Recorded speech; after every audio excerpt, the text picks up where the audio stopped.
Great. So the installation is called On the Digital Ruins of Nature. We built a shrine.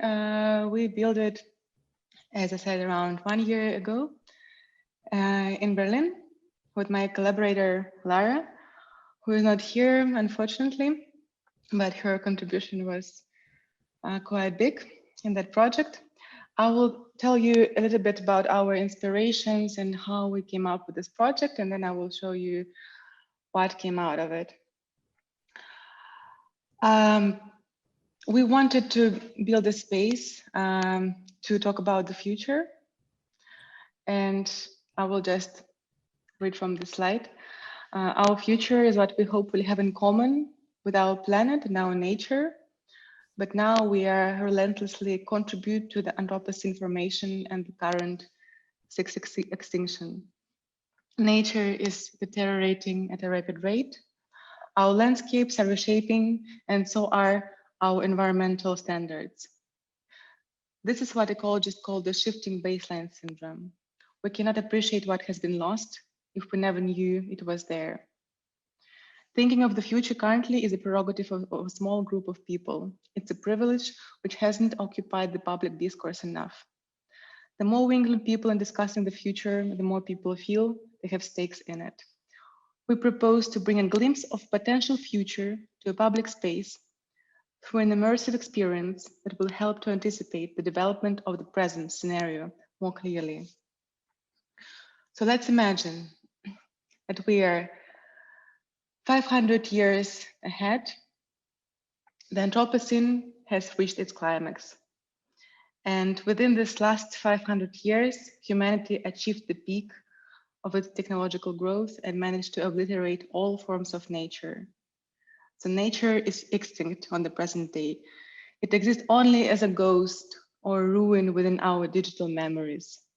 All the living humans on Earth have never experienced nature in any of its forms. The only living natural form is human. The only materials surviving in this present Earth are indestructible plastic and digital remnants of the past. Nature became a sacred ruin.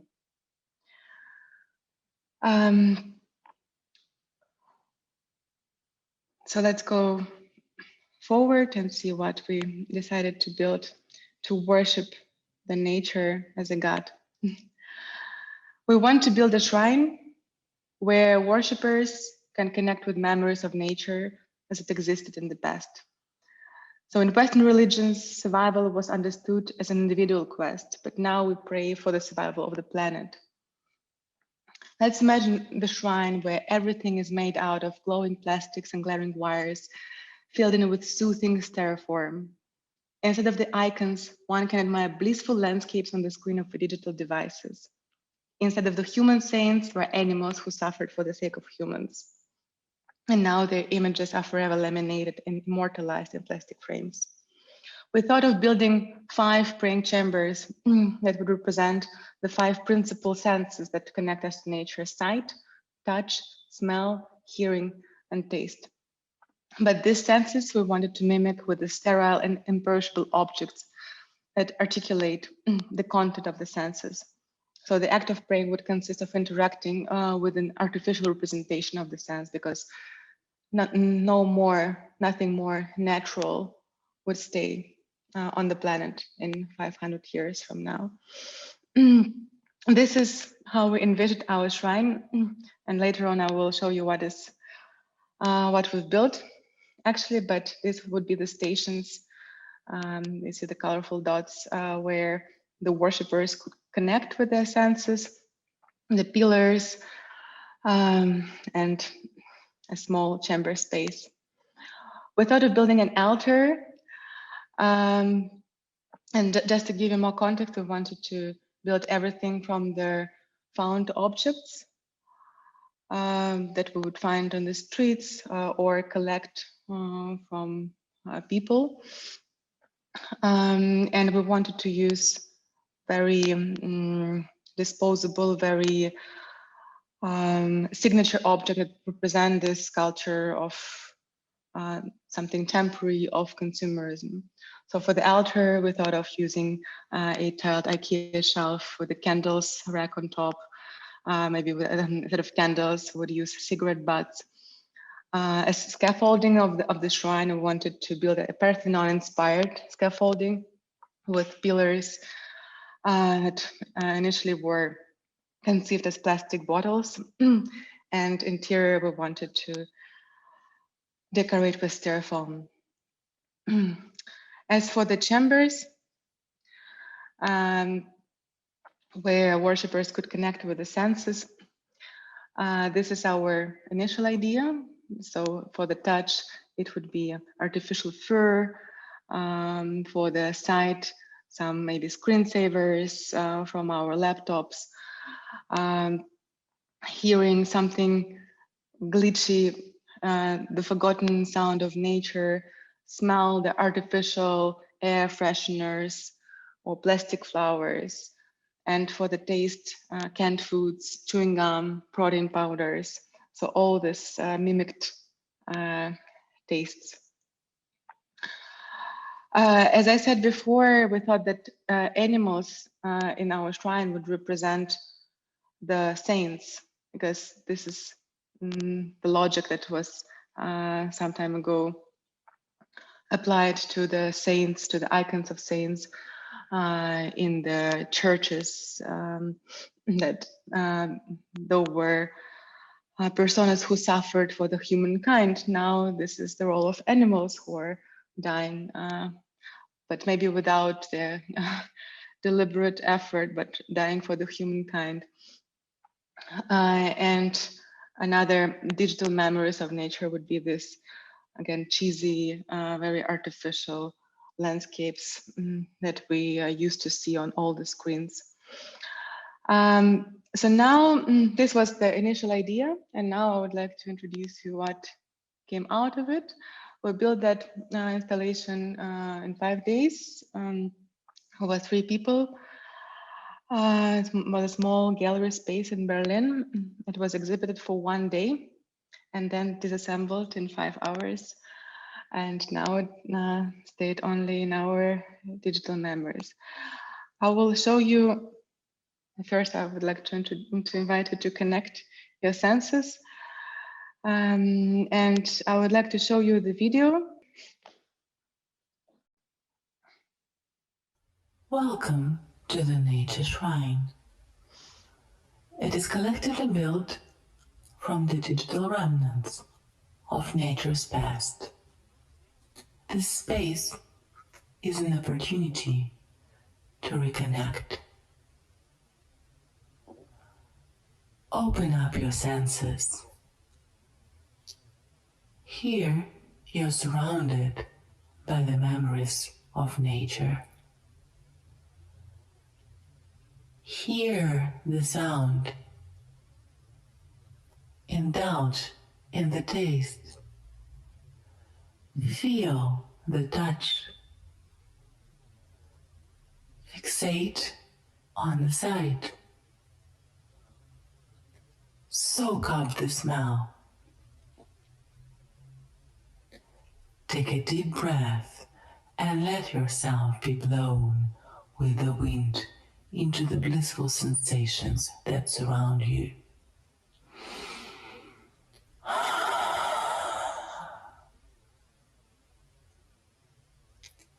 Stay connected.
Okay, so that was an attempt to immerse you in that atmosphere of that installation where people could come to worship as a shrine.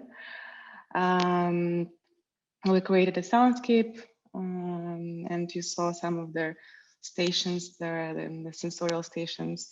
They were having the indicators of the emojis with them.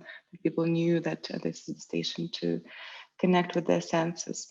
So, for example, one of them, this is the taste worshipping chamber.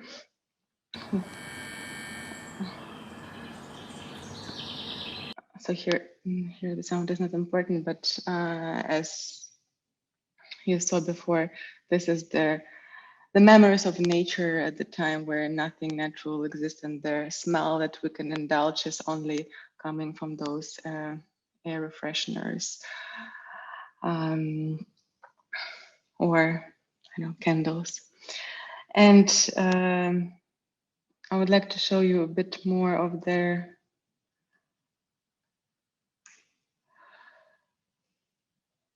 pictures from their installation itself.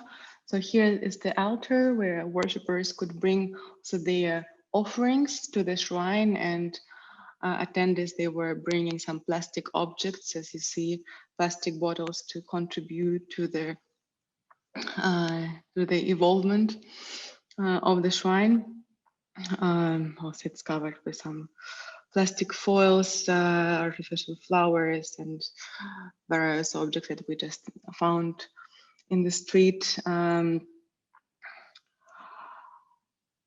The installations itself, it was mostly exhibited in the night, so the atmosphere was chamber and intimate, where everything was glowing and inviting to touch and interact.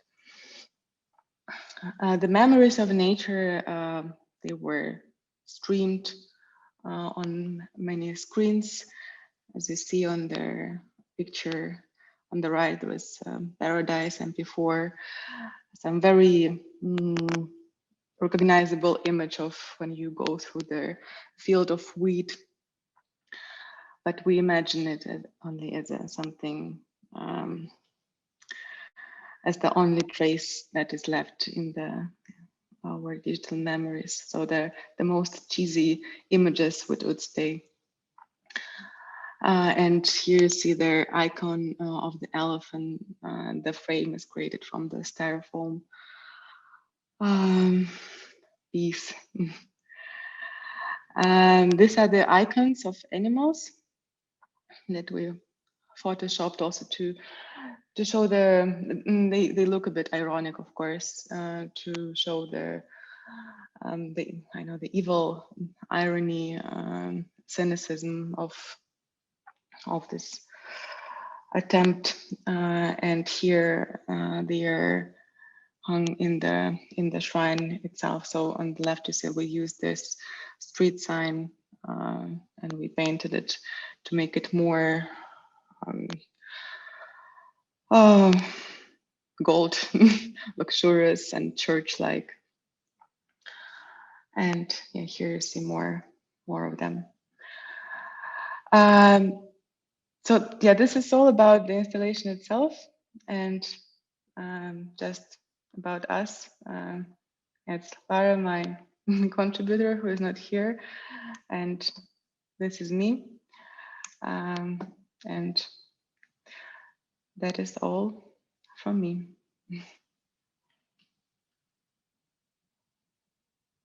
Thank you.